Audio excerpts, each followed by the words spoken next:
Jumpa kembali sahabat di channel Pascacom. Saya Iwan Wibisono CTM. Tetap semangat. Sahabat, kisah perjalanan sukses menjadi daya tarik bagi semua orang.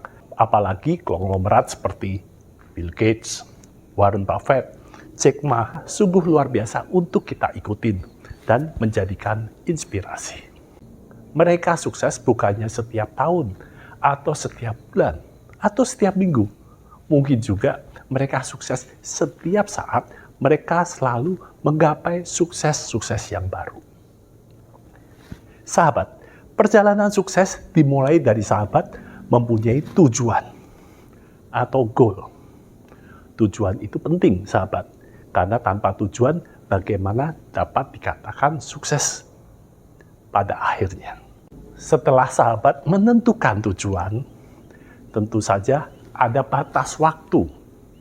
Seperti saya ingin membeli mobil merek X pada saat tahun depan, apa bulan depan. Itu adalah batas waktu atau yang kita sebut deadline. Setelah kita mencapai tujuan dan membatasi dengan batas waktu, langkah kedua adalah kita siap dengan lompatan. Bila perlu kita melangkah yang lebih lebar, lebih tinggi, itu yang dinamakan lompatan. Lompatan sendiri kita bagi ada 3 kriteria bagaimana kita menjadikan bagian lompatan itu dengan baik. Tentu saja kita melangkah, melompat, belum tentu sempurna. Tidak masalah. Lompatan atau melangkah yang tinggi, kita harus mempunyai suatu akuntabilitas. Akuntabilitas yang bagaimana? Akuntabilitas secara eksternal maupun secara internal. Secara internal tentu saja mudah. Secara internal kita bisa memotivasi diri sendiri. Untuk secara eksternal kita harus bisa mempunyai kemampuan yang mungkin bisa dibantu dengan orang lain. Setelah kita menjalani akuntabilitas dengan baik, kemudian kita beralih kepada kita harus bisa memberikan agenda kepada diri kita setiap hari. Seperti contoh, kita harus bangun pagi jam 6, kemudian jam 8 melakukan apa, jam 10 melakukan apa, hingga kita larut tidur malam. Setelah kita ada agenda, akhirnya agenda itu akan menjadikan suatu rutinitas kita yang positif. Dengan bangun pagi, kita mempunyai waktu yang lebih panjang.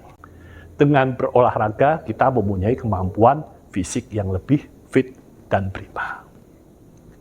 Setelah kita mengalami fase kedua, atau step kedua, dari lompatan, kita menuju ke arah fight.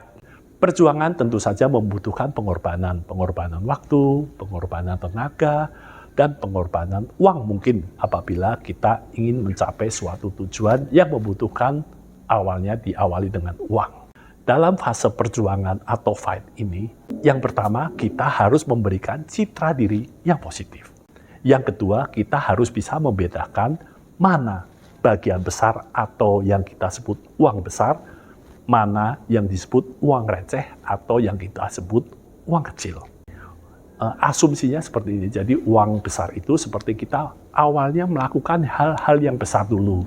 Contoh, kita menemuin klien untuk tender, hal-hal kecil seperti kita membalas email, membalas nomor WA, dan lain-lain. Poin ketiga di ranah perjuangan, di fight ini adalah dari 2 jam kita bekerja, kita harus bisa menyelesaikan 80% hal yang besar-besar.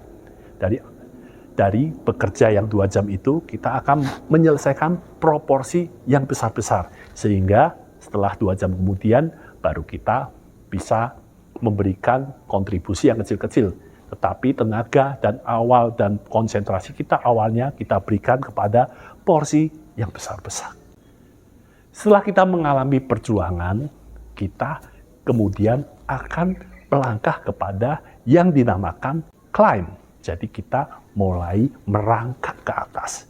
Tentu saja di sini akan mengandung pola-pola penting, di mana yang pertama kita harus membuat yang namanya sistem atas pekerjaan diri kita. Yang kedua, kita jangan membuang waktu. Kita harus bisa melihat pola-pola di mana waktu kita terbuang. Seperti contoh, pada saat kita terbang, kita menunggu satu jam atau 2 jam sebelum take off, kita bisa membaca buku untuk kemajuan kita. Dan yang ketiga adalah kita harus bisa. Harus bisa adalah kita harus bisa belajar hal-hal yang baru. Melalui buku, melalui kita nonton channel YouTube, melalui kita ikut seminar, itu kita harus ada selalu pembaharuan pada diri kita, pada pikiran kita untuk proses belajar berlanjut. Maka tibalah kita pada puncak dari suatu arrive. Kita sudah sampai pada tujuan kita. Pada tahap arrive, kita sudah mencapai tujuan kita. Dan itu menyenangkan bagi kita, dan tentu saja kita perlu merayakannya dengan baik.